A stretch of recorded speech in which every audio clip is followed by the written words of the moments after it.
The Kybalion, a study of the Hermetic philosophy of ancient Egypt and Greece by 3 initiates.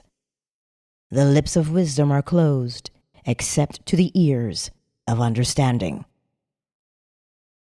To Hermes Trismegistus, known by the ancient Egyptians as the Great and Master of Masters, this little volume of Hermetic teachings is reverently dedicated. Introduction. We take great pleasure in presenting to the attention of students and investigators of the secret doctrines this little work, based upon the world-old Hermetic teachings. There has been so little written upon this subject, notwithstanding the countless references to the teachings in the many works upon occultism, that the many earnest searchers after the arcane truths will doubtless welcome the appearance of the present volume. The purpose of this work is not the enunciation of any special philosophy or doctrine, but rather is to give to the students a statement of the truth that will serve to reconcile the many bits of occult knowledge that they may have acquired, but which are apparently opposed to each other, and which often serve to discourage and disgust the beginner in the study. Our intent is not to erect a new temple of knowledge, but rather to place in the hands of the student a master key with which he may open the many inner doors in the temple of mystery through the main portals he has already entered. There is no portion of the occult teachings possessed by the world which have been so closely guarded as the fragments of the Hermetic teachings which have come down to us over the tens of centuries which have elapsed since the lifetime of its great founder, Hermes Trismegistus, the scribe of the gods, who dwelt in old Egypt in the days when the present race of men was in its infancy.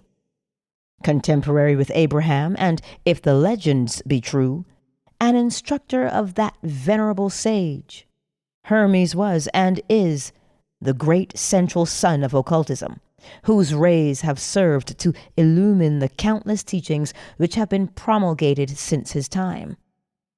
All the fundamental and basic teachings embedded in the esoteric teachings of every race may be traced back to Hermes. Even the most ancient teachings of India undoubtedly have their roots in the original Hermetic teachings. From the land of the Ganges, many advanced occultists wandered to the land of Egypt and sat at the feet of the master. From him they obtained the master key, which explained and reconciled their divergent views, and thus the secret doctrine was firmly established. From other lands also came the learned ones, all of whom regarded Hermes as the master of masters, and his influence was so great that in spite of the many wanderings from the path on the part of the centuries of teachers in these different lands, there may still be found a certain basic resemblance and correspondence which underlies the many and often quite divergent theories entertained and taught by the occultists of these different lands today. The student of comparative religions will be able to perceive the influence of the Hermetic teachings in every religion worthy of the name now known to man, whether it be a dead religion or one in full vigor in our own times. There is always a certain correspondence in spite of the contradictory features, and the Hermetic teachings act as the great reconciler. The life work of Hermes seems to have been in the direction of planting the great seed truth, which has grown and blossomed in so many strange forms, rather than to establish a school of philosophy which would dominate the world's thought.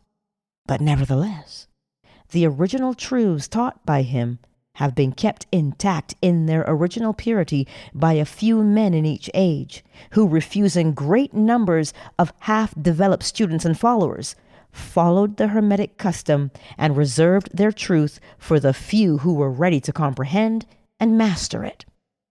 From lip to ear, the truth has been handed down among the few.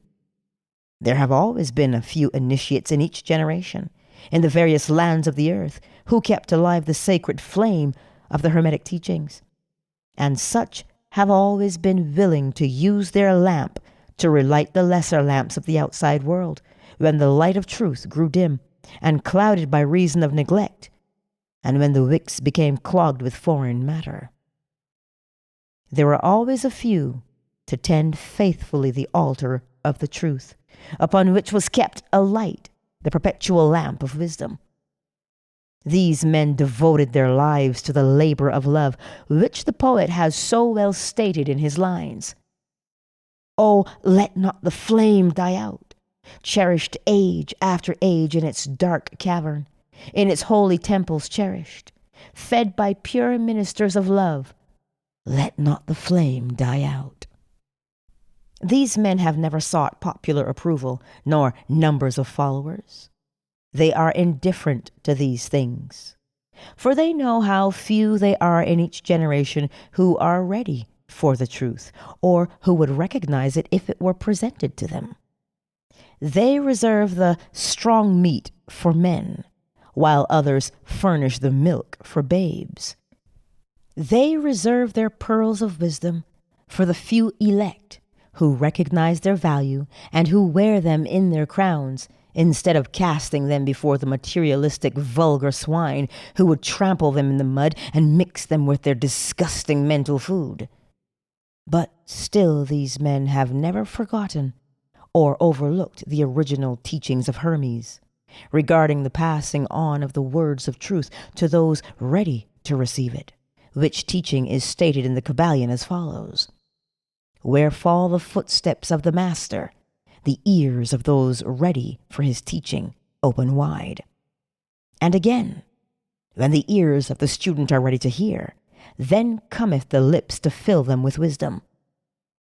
But their customary attitude has always been strictly in accordance with the other Hermetic aphorism, also in the Kybalion. The lips of wisdom are closed, except to the ears of understanding. There are those who have criticized this attitude of the Hermetists, and who have claimed that they did not manifest the proper spirit in their policy of seclusion and reticence. But a moment's glance back over the pages of history will show the wisdom of the masters, who knew the folly of attempting to teach to the world that which it was neither ready or willing to receive. The Hermetists have never sought to be martyrs, and have instead sat silently aside, with a pitying smile on their closed lips, while the heathen raged noisily about them in their customary amusement of putting to death and torture the honest but misguided enthusiasts who imagined that they could force upon a race of barbarians the truth capable of being understood only by the elect who had advanced along the path. And the spirit of persecution has not as yet died out in the land. There are certain Hermetic teachings which, if publicly promulgated, would bring down upon the teachers a great cry of scorn and revilement from the multitude, who would again raise the cry of "Crucify! Crucify!" In this little work, we have endeavored to give you an idea of the fundamental teachings of the Kybalion, striving to give you the working principles, leaving you to apply them yourselves, rather than attempting to work out the teaching in detail. If you are a true student, you will be able to work out and apply these principles. If not, then you must develop yourself into one. For otherwise, the Hermetic teachings will be as words to you.